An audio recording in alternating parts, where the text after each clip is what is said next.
As far as the endocannabinoid system on the surface of the skin goes, so my understanding, and I want to hear it from you, is like what I always tell people is you want to cover, small amount, but you want to cover a large surface area because that's going to hit more cell receptors.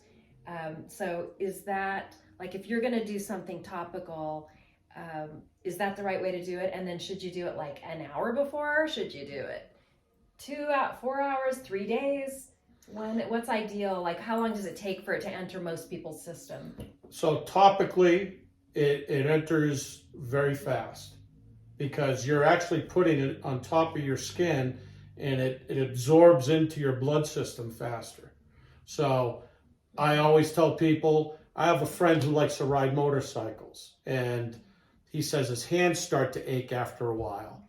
And I say, okay, before you go out on your rides, put it on right before you go out, put your gloves on, then off you go. Mm-hmm. So I always suggest putting it on right before, or especially if you have a big workout that night, I'll put it on before I go to sleep, just because I know I'm going to wake up and my muscles are going to be sore. So by putting it on the night before and then taking a little orally, I don't have the pain in the morning.